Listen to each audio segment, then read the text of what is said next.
Kumusta? Meron uli ako sa inyo i-share itong DVD, video player. Ligsing ang tatak niya. Yan. Ito pong issue nito ay walang power. Okay, walang power to. Yan, saksak ko muna for testing. Okay, wala talaga siya. Walang lumabas sa display. Na-check ko na po yung unit na to, pero hindi ko pa tinignan ko lang yung ano niya, yung loob ng power supply. Pero hindi ko pa siya na-repair. Hindi ko pa siya inayos. Yan. Tinanggal ko na yung mga tornilyo ng cover.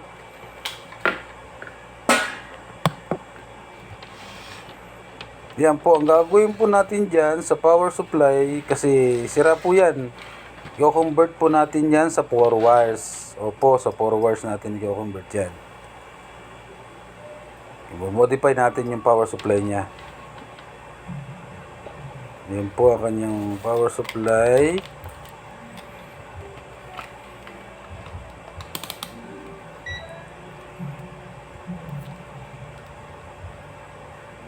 May parts po na madalas masira dyan pag nag-no power yung DVD at na putol ang fuse, putok. May parts dyan na madalas masira. Ay, papakita ko naman po yan. Ito pong video na ito ay para sa mga newbie na tulad ko na nag-uumpisa pa lang. Kung kayo ay expert na, master na, paki-skip na lang po ng video ko na ito. Para sa newbie lang po ito na katulad ko. Nag-uumpisa pa lang mag-repair. Thank you. Yan, nakasaksak pa rin yung unit natin dyan eh. Nanes ko yung AC in. Yung AC, yun no, may supply naman tayo, 229. Okay. Buzzer check na sa fuse.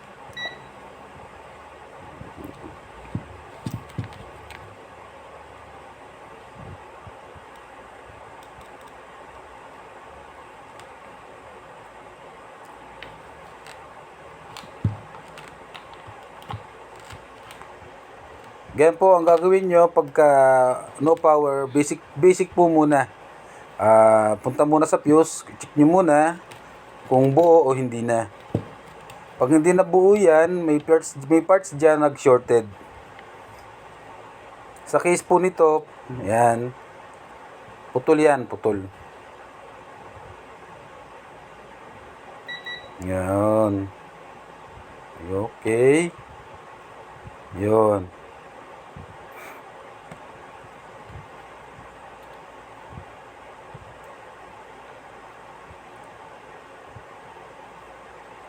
Sira ang primary power supply niya. Yan po ang madalas masira sa kanya. Yan. PWM IC. Okay. Ayan, pinuputol niya ang fuse. Yan, nag-shorted yan. Yung PWM IC na yan. PWM IC, minsan Viper IC. Yan. Ang nakakabit dyan.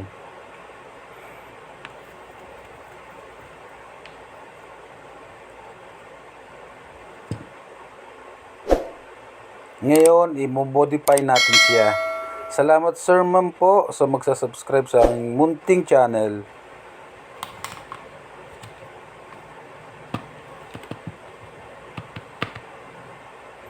Yun, yan ang ating 4 wires. Okay, 4 wires natin para i-convert.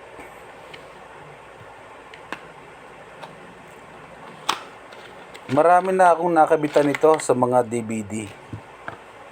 Napakagandang gamitin talaga nitong 4 wires module.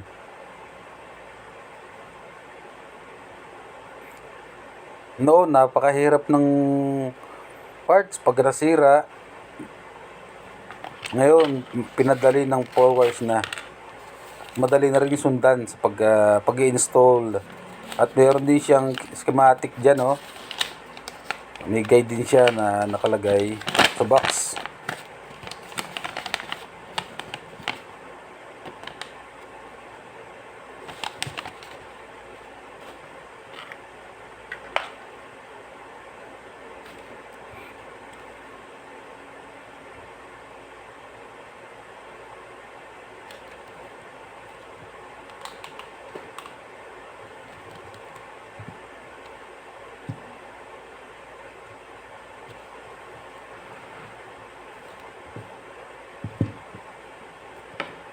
Okay. Bubunutin natin yan. PWM IC na yan. O Viper IC. Tanggalin natin yan. Bakit natin tatanggalin? Kasi dyan tayo magtatap ng red wire sa 4 wires. Yes po, dyan tayo magtatap. Tsaka ano na yan, shorted na. Para hindi masira ang ating 4 wires, tatanggalin muna natin ang mga na-shorted sa primary. Yan, tatanggalin natin. Ang nakita ko lang dyan, ang may problema, yung PWM IC na yan. Yung diode niya ay okay naman.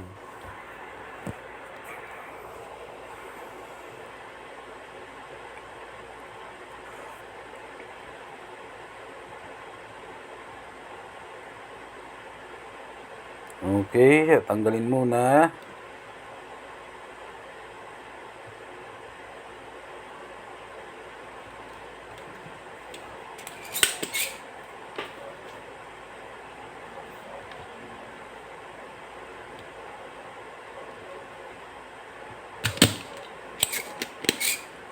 May second option pa naman po kayo dito kung halimbawang nasira lang inyong power supply ng DVD, nakakabili naman po ng bagong power supply. Yun nga lang, hindi na siya kaparehas nung original na supply. Ang gagawin nyo doon sa bagong bilhin yung power supply, magkakat kayo ng wire tapos magtatap kayo sa ilalim. Mamaya po sa video ko papakita ko yung bagong power supply. Yun po ay option nyo lang na pwede naman kayong bumili ng bagong power supply o i-convert nyo sa 4 wires. Nasa sa inyo po yun. Okay po? Okay, natanggal muna natin.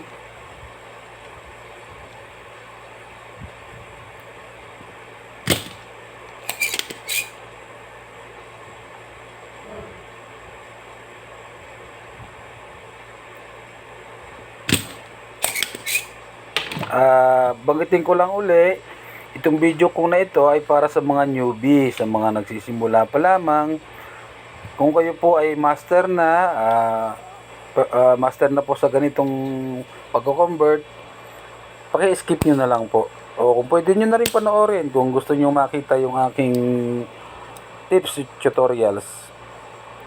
Para sa lahat naman po ito eh.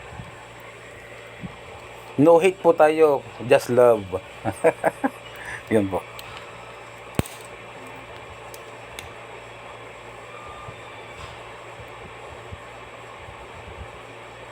Okay, yun na. Tanggal na natin ang IC. Halos sunog na yung board niya eh.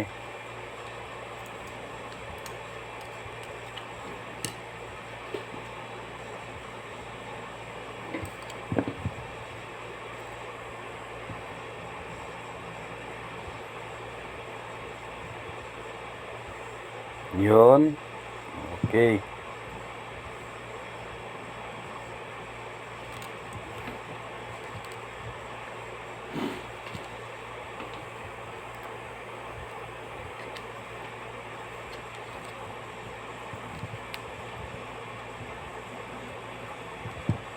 Ngayon, tatap na natin yung 4 wires natin. Okay, yan. May tutorial na po ako nito sa mga nakaraang video ko. At kung paano i-modify ang trimmer, panoorin nyo na lang. Panoorin nyo na lang doon. Yan, yung mga supply niya. Kapag kasi ginamitan mo ng 4 wires, yun pa rin ang lalabas niyang output supply papunta sa mainboard. Wala ka nang babaguhin. Ilalagay mo na lang yung socket niya sa galing mainboard to power supply secondary. Wala ka nang babaguhing wire. Pagka bumili po kayo ng bagong power supply, doon nyo po babaguhin yung mga wirings. Kasi magkakaiba na po ng label ng output voltage doon.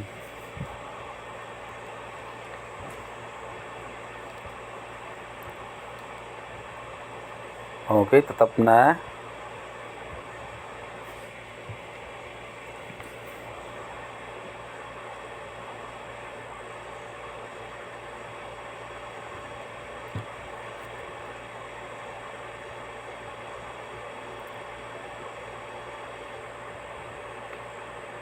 Black, ground capacitor.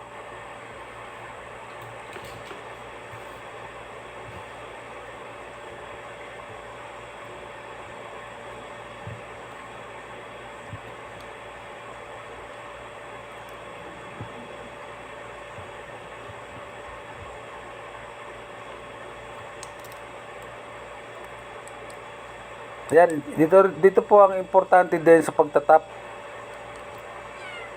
Yan, sa drain po kayo maglalagay. Connected yan sa yan.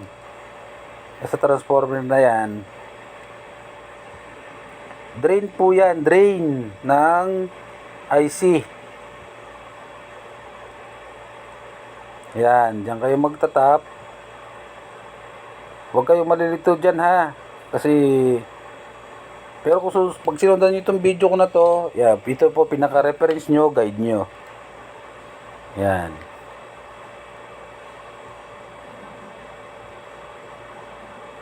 Wag na wag kakalimutan, magkakamaling magtap.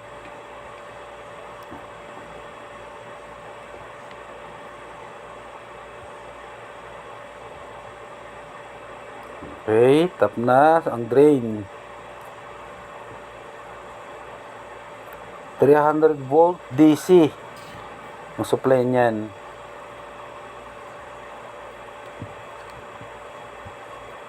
Okay. Nakatap ng ating primary.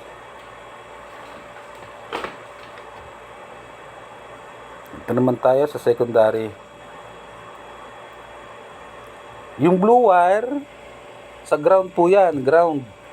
Sa secondary. Kayo malilito dyan sa wiring, sa color code. Tapos yung yellow sa supply. Yan. Yan, sa ground po na yan, ang blue. Okay. Tap kayo dyan. Pwede rin sa capacitor, yan, sa negative ng capacitor. Yan, okay din dyan sa may labas, sa ground. Basta connected siya sa ground. Blue wire. Okay.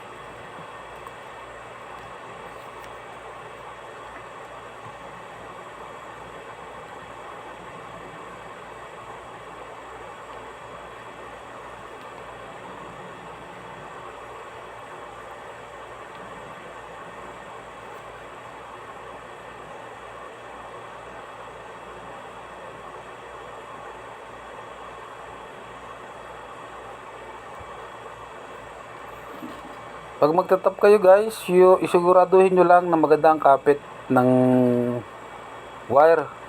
Kasi katagala sa vibration, tsaka sa paggagamit, minsan dumulutong. Kaya maganda yung pagkakahinang nyo.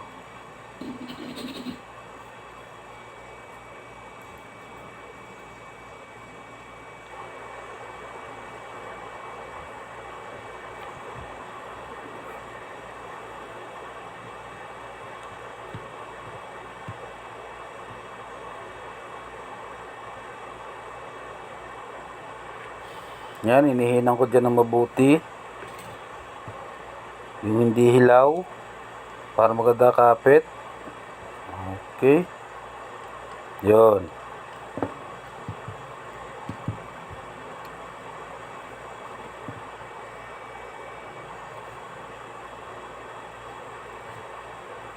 The last one, yellow sa supply.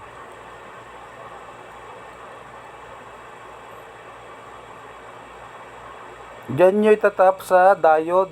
Diyan sa may markings na yan. sa cathode side. Yan, diyan kayo magtatap ng yellow wire. Positive supply yan. Yan po ang bibigay ng supply sa board, sa main board.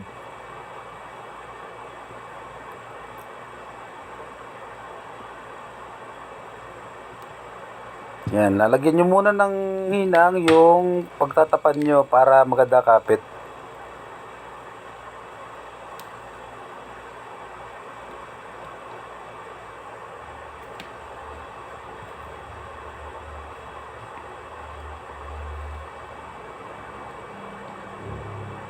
Okay, diyan kayo magtatap sa diode na yan.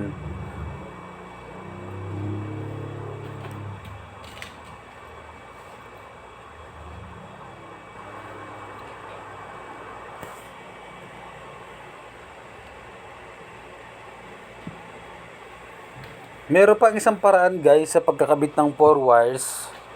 Magdoon ka sa autocoupler magtatap. Pero sa mga susunod na video na lang yon. Doon ko po i-share yung ganong tutorial. Sa ngayon, ganyan lang muna tayo. Yan, sa ngayon, mag-modify muna ng trimmer. Yan. Unang-una guys, pagbili nyo, ibaba nyo muna, unang-una ibaba nyo yung trimmer kaagad sa baba.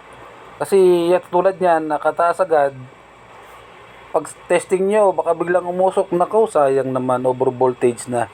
Kaya kailangan, pagkabili nyo, huwag nyo kalilimutang ibaba muna ang supply. Pa, kaliwa ang trimmer, okay? Para iwas sunog o over voltage. Sayang po kung magkakaganon. Huwag naman. Sayang. Okay, recap muna. Okay. Blue sa ground. Yellow, yan. Sa ground. Yellow sa ano? Supply.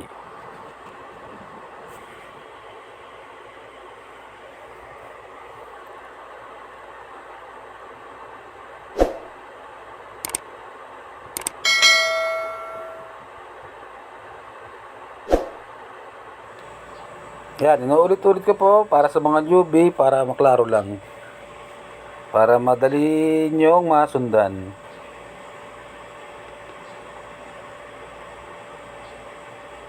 Tapos yan, testing na sa voltage, sa voltahe niya, sa secondary.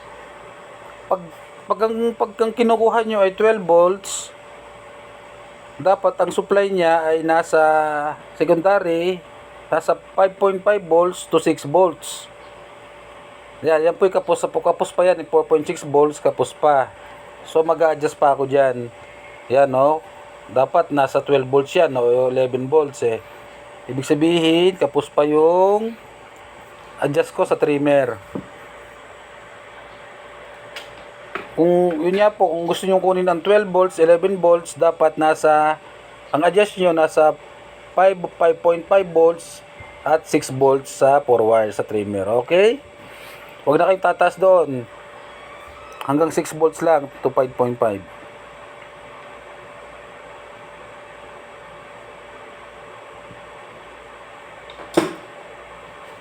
Yan. Yun. Yan, i-adjust nyo siya dyan, dandahan. Huwag nyo lang biglayin. Unti-unti lang po. Huwag nyo bibiglayin kasi baka biglang tumaas na sunog ang part, sayang. O yan. Diyan, nakuha ko na yung tamang voltahe gusto ko. Sa trimmer, na-adjust ko na. Kasi 12 volts eh. Kaya kailangan na 6 volts. 6 volts. Ang pinalabas kong voltahe galing trimmer. Para makuha ko ang output na 12 volts. Yun. Malinaw po ha. Yun, ang 12 volts kasi mga output ng aking power supply. Okay, 12 volts. Yun. Yan. 12 volts.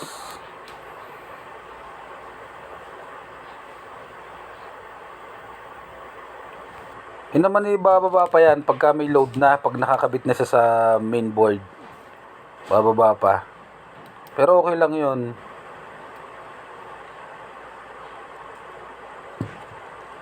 Yan, ito po yung pinapaliwanag ko kanina na may dalawang option kayo. Pwede kayong gumamit ng 4 wires. Yan, para hindi na kayo mag-adjust ng voltahe dyan, hindi na kayo mag-tap. Adjust sa mga voltahe niya, diretso nyo na lang ikakabit yung socket niya. Pag 4 wires ang ginamit nyo. Ayun, okay po. Yan. Sa bagong power supply naman, yan, magkakat kayo ng wire para itap nyo kung anong kinakailangang supply. Sa ilalim kayo maghihinang niyan. Yan. Kung anong kinakailangan pong supply ng mainboard, magtatap kayo dyan, sa ilalim kayo maghihinang. Pag bumili kayo ng bagong power supply. Okay po? Yun. Yan po ang dalawa na yan, ang option nyo. Pwede naman, pwede.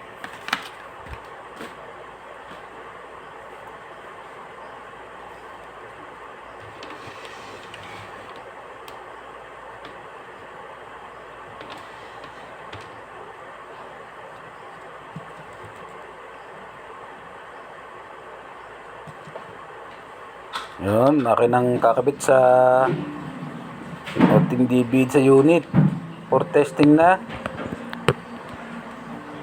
Ito guys, may yan, na-convert ko na siya sa resistor. May video po ko niyan sa mga panoorin nyo na lang doon kung paano ko ginawa. Ayun, nakakabit na.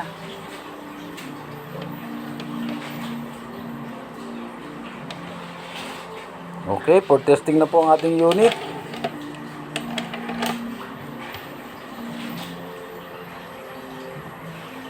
Yun na, okay na po. Okay. Na-restore na po natin ulit ang DVD gamit ang power supply 4 wires.